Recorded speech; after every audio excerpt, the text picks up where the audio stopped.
Today we're going to be reviewing the Mazda 3. Now while most car reviewers would praise the Mazda 3 for its excellent handling characteristics and giving the Civic a run for its money, we're going to be taking a look under the hood and underneath the Mazda 3 to see what's inside and how it works. And we're going to start under the hood where we have Mazda's 2.5 liter Skyactiv-G engine. This is a 4-cylinder engine situated transversely for front wheel drive. Now unfortunately this one does not have the turbocharger, but there is an option for you to get one on a Mazda 3. Now on the driver's side underneath the battery is a traditional 6-speed automatic transmission. Taking a quick look at the layout of things under this engine here, we have the windshield washer and coolant jugs off to the side here. Over on this side we have the air box, the battery, the fuse box, and the ECU behind the battery, along with the master cylinder reservoir. Now we're going to start here with the air intake path. Now cool air is going to be drawn in from the front of the Mazda 3 and head into this air box to get filtered out. It'll then pass by this mass airflow sensor and then into this drive-by-wire throttle body and directly into this plastic intake plenum to get burned. There's no extra ducts or tracks, it's just a very simple setup. Continuing the theme of simplicity is changing the air filter. You just have to remove these two tabs here and then pop up the air box and remove the air filter. Now the air box itself is also pretty simple, although you do have this big resonator. It sits down in front of the transmission. Now with that air box out of the way, we have clear access to the drive-by-wire throttle body. There's also a manifold absolute pressure sensor down here.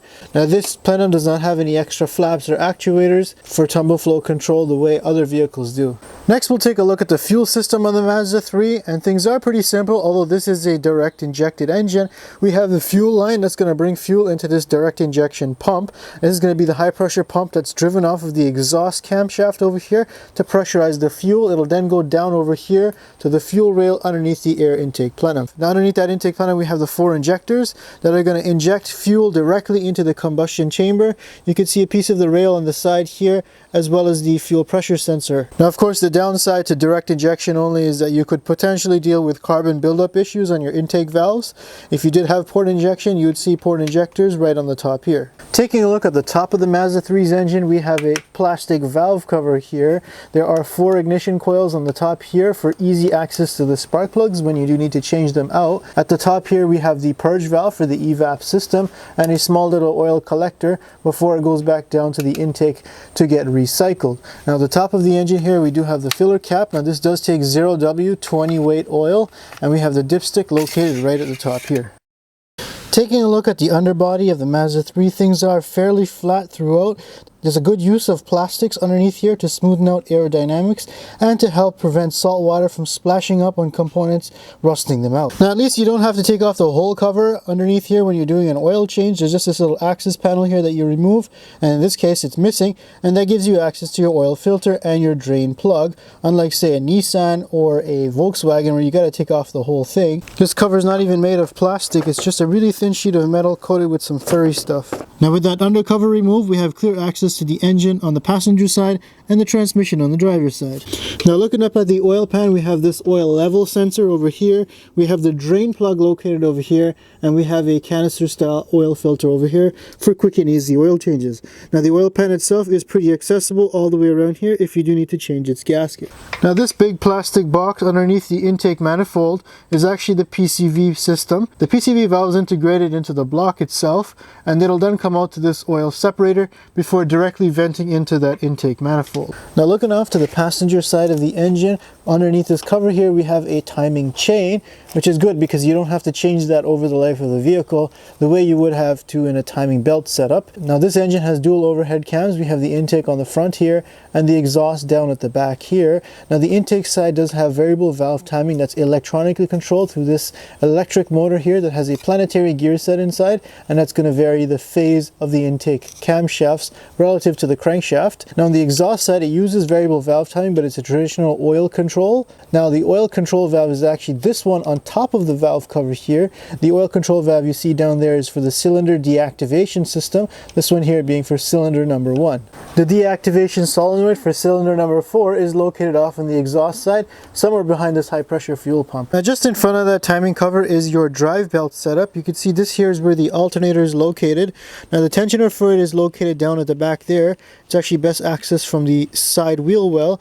Now removing the alternator here is pretty straightforward. You got a lot of room to work over here, and it's just 2 bolts that'll bolt it to the block. Now towards the firewall side of the engine, we do have a secondary accessory belt that powers the water pump. And here's a look at that drive belt setup from down below. You can see things are pretty tight between the frame rail and this AC compressor and the belt side of the engine. Now this AC compressor is pretty easy to change out. There's just a couple of bolts that hold it to the block. Luckily, in order to get the alternator out, you can get it out from the top and you don't have to remove this guy. And now we'll have a listen to a cold start.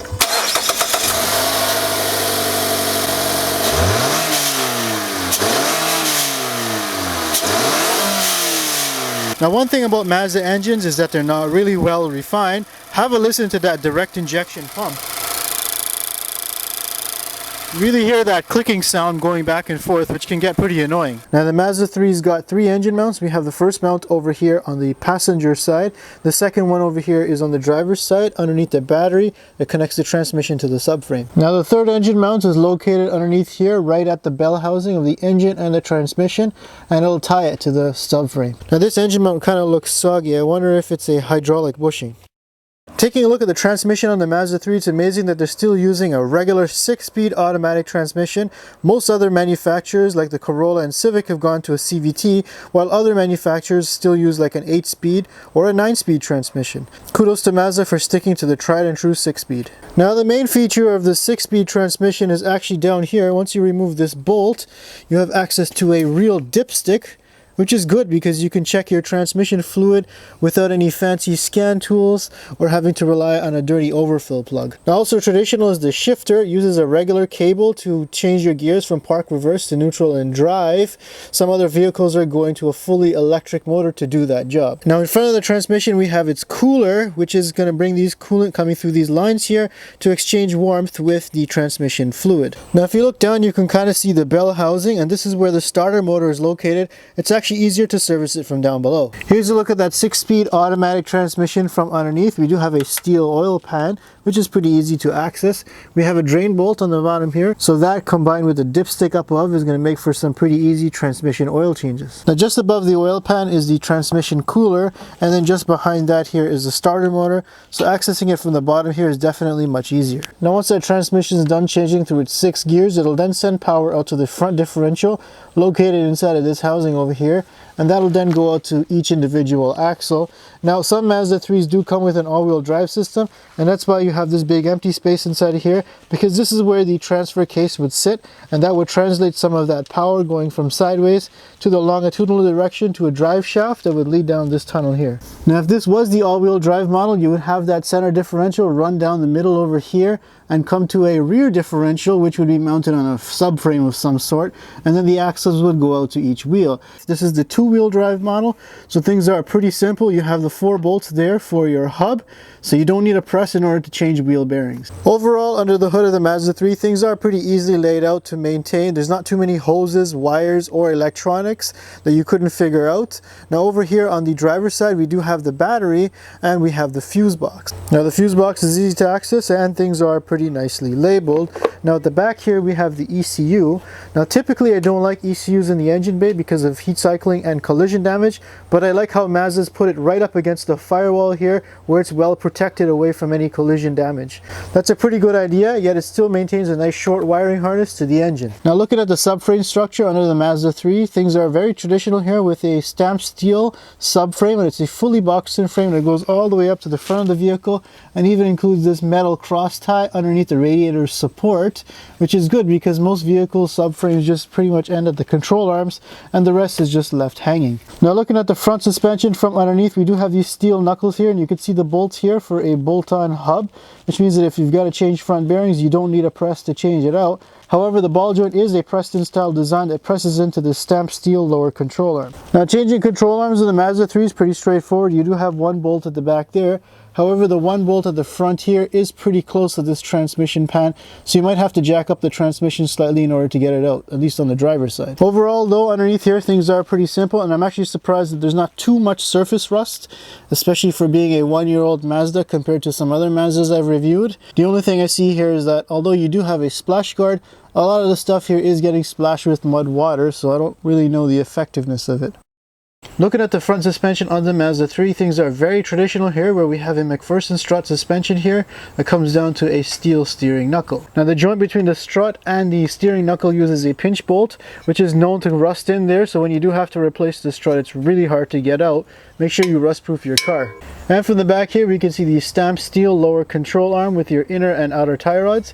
Here we have the stabilizer link that joins up with the strut over here and to the sway bar, which goes over to the other side. Now one interesting thing is Mazda's got this little rubber weight on here for resonance and vibration damping. Now the lower ball joint also uses this pinch bolt design into a steering knuckle, so that could definitely get stuck when it's time to replace that ball joint. Now overall, having a McPherson strut suspension is going to be a pretty good idea for an economy car because it's going to be pretty cheap to maintain and easy to work on down the road. Now although a McPherson suspension isn't going to be the best in terms of handling, the Mazda 3 has done it pretty good and shows that you can definitely do a lot with very little. I think someone's been having too much fun with this Mazda. Now taking a look at the rear suspension, this is where Mazda has cut costs. Instead of using a multi-link suspension like previous generations or like the competing Civic and Corolla, they actually use a twist beam design. This is a much cheaper design to manufacture, but it does have negative effects on handling. Now for the twist beam design, we have a torsion beam that runs from this side over to the other side. Now this is a dependent suspension system, so the effect of one wheel moving up and down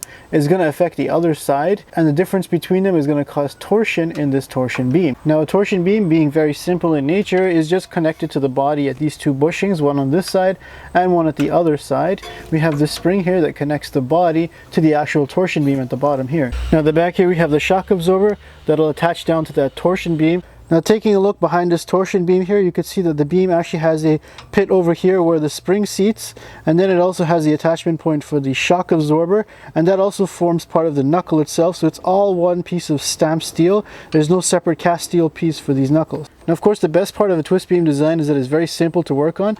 To replace shocks on this, you just have one bolt at the bottom there and then two bolts up at the top there that you remove. If you want to change out springs to lower your car, you just have to remove that shock and the spring should just jump right out at you. The other thing about this is things are not going to wear out nearly as fast. You don't have extra links and arms that have different bushings and ball joints on them that are going to wear out.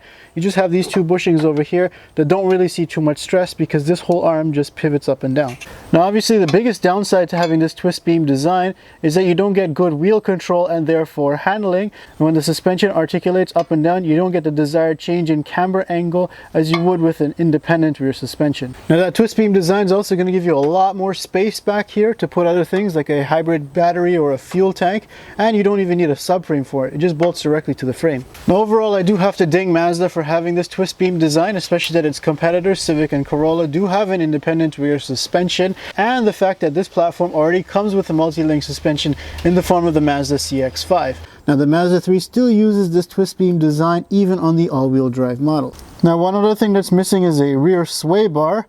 Obviously you won't have that on a rear torsion beam because the torsion beam itself kind of acts like a sway bar. Now there's no arguing that the LED headlights on the Mazda 3 do look pretty sharp.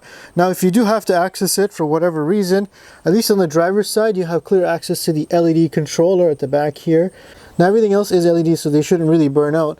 Unfortunately though, on the passenger side, things are a little bit more difficult to access with the windshield washer tank and coolant tank in the way. Taking a look at the Mazda 3's exhaust system, now this is not the turbocharged model, but it does have a spiral jumble of a manifold. So in fact, all four cylinders here have to come out, then make a spiral through the catalytic converter before going down to that flex pipe. And here's a look at that mumble jumble of exhaust from underneath here as it leads into that flex pipe.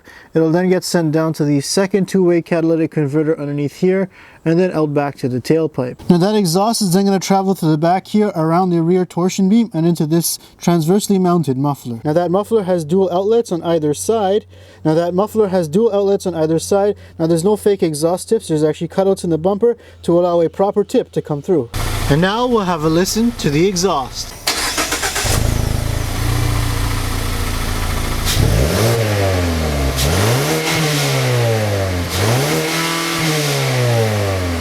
Next we're going to take a look at the Mazda 3's cooling system.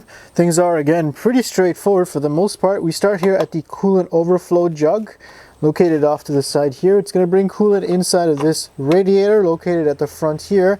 The upper radiator hose is then going to bring coolant down across this way to this junction inside of here. Unfortunately, once the coolant gets inside of this junction box, things are going to get a little complicated. Instead of using a traditional mechanical thermostat, Mazda is using a electronic cooling valve, which is going to use temperature sensors and an actual motor inside of here to allow or restrict the flow of coolant depending on its temperature. Now this valve, we've also got lines that tee off and go to the heater core, the transmission cooler down below, as well as the lower radiator hose. Now the lower radiator hose is going to come from that junction down over here and connect over here on this side of the radiator. And then of course we have the water pump, which is belt driven off of the crank here on the front side of the engine. Now accessing this is going to be a little tight because you have the frame rail right up against it. Now looking up through the splash guard, you can see we've got the water pump up at the top there that's driven off of the crank shaft. Of course, because this frame rail in the way, getting at those water pump bolts is going to be a little tricky even though you have this side cover off. Now the interesting thing is this belt here is actually a stretch type belt. There's no tensioner on here. The instruction manual actually says that you have to take your brother's old sock here, squeeze it in between here, and then when you rotate the crank, the rag is going to allow that belt to peel off and peel back on. Now one good thing about Mazda's big front overhang design is that you don't have to remove this whole entire front bumper assembly. Once you remove the cooling fan assembly, this radiator will just pull right out. Now the front here, Mazda is kind of cheating by trying to get away with a single electric cooling fan, slightly off on the driver's side. On the passenger side, things are just blocked off. And here's a look at the cooling fan setup from underneath. Once again, you can see the fan mostly on the driver's side, while the passenger side is more or less left blank. Now Mazda is also very nice to give you a radiator drain port, so you don't have to remove the hose just to drain the coolant. Now if you thought that this big grill that Mazda is using is great for cooling, well, most of it is actually blocked off. In the parts that aren't blocked off are just blocked off by the bumper rebar, so you really aren't getting much air in there from the upper grill. Now at the bottom here we have these active grill shutters, and that's there to balance aerodynamics with cooling capacity. Next, we'll take a look at the Mazda 3's braking system, and we'll start here at the master cylinder. It's got a little bit of a weird shaped reservoir that does go back to a traditional brake booster sitting behind here. Now that brake booster is vacuum powered, but the vacuum, if you follow the line, actually comes to this vacuum pump, which is driven off of also the exhaust camshaft, same like the high pressure fuel pump. Following the master cylinders line across the firewall leads you over to the ABS module underneath this windshield cowl here. Now this is responsible for any traction, stability control, as well as any autonomous braking features that this car comes with. Speaking of autonomous braking features, we have the radar sensor, which is in behind this Mazda logo. That's why this logo is nice and flat. Now having it there is better than having it down below here like some manufacturers do, where it could easily get hit by a runaway Thanksgiving turkey. Speaking of getting hit, most manufacturers would be wise to cover up the area behind the bumper rebar. Now in this case, they actually use grill to cover the bumper rebar. So if you were to take an impact, you have to break this grill before it bounces off that rebar. Now taking a look at the front brakes on the Mazda 3, things are very traditional here, where we have a single piston floating caliper here on a disc rotor. Now these brakes are kind of small, but after all, this is an economy car. Taking a look at the Mazda 3's rear brake setup, we have a floating caliper design at the back here with a disc rotor. Now there's no drum inside of here. In fact, the parking brake is electrically actuated through this little actuator over here, which is going to squeeze these pads together to lock this disc up. The rear caliper on here is actually at a weird angle. Most vehicles either put it in the front or in the back here, but the Mazda's chosen to go at a 45-degree upward over here. Now looking under the Mazda 3 here at the fuel tank, it is covered over here. It is made of plastic, and because this is not the all-wheel drive model, there is no center drive shaft running down here, which means that this tank is just one big flat piece. Now if you follow these lines coming from the fuel tank, the evap canister is located behind the right rear wheel well. Now luckily, accessing the low pressure fuel pump and the filter is pretty easy with this access panel just below the rear seat. And overall, though, I'm pretty impressed that almost every surface underneath the Mazda 3 is fully covered, with the exception of this part just above the torsion beam. I wonder if it's Mazda's bad reputation for rust that they're trying to hide something. It's interesting how aerodynamics are even shaping the way the exhaust system is now. This muffler is basically a rectangle instead of a normal oval kind of shape that it has. They've even got an arrow piece on the bottom here near the back bumper where there's just wasted space. Now in terms of build quality, I think Mazda's done a pretty good job in the interior, choosing a lot of higher quality materials, especially considering this vehicle's class. There's a lot of soft touch materials throughout the whole cabin. Now of course, if you want to nitpick, you can find some first year quality issues, such as the chrome here peeling off on the grille and some of these pieces here being a little loose. But what really matters is what's under the hood, and I think Mazda's done a really good thing here by using a tried and true powertrain with just a simple naturally aspirated 4-cylinder and an automatic transmission, and it still manages to give you good power and still be relevant today. I'm looking at you, Nissan Sentra. Now overall, I think Mazda's got a really good formula by giving you a fresh interior and exterior design with internals that are going to last you a really long time and be very sensible to work on, especially for a non-luxury car in this class. Now the only thing I'd wish for is if Mazda could offer a faster version with an independent rear suspension. I think that would really knock the Civic Type R and Corolla S out of its class. And now it's time for you guys to tell me in the comment section down below, what do you think of the Mazda 3? Do you think that it's time for Mazda to update some of the stuff under the hood, or should they just leave it as is and it's a pretty good contender? Now make sure you follow me on Instagram to find out what the next car review is going to be, and subscribe for more videos just like this one.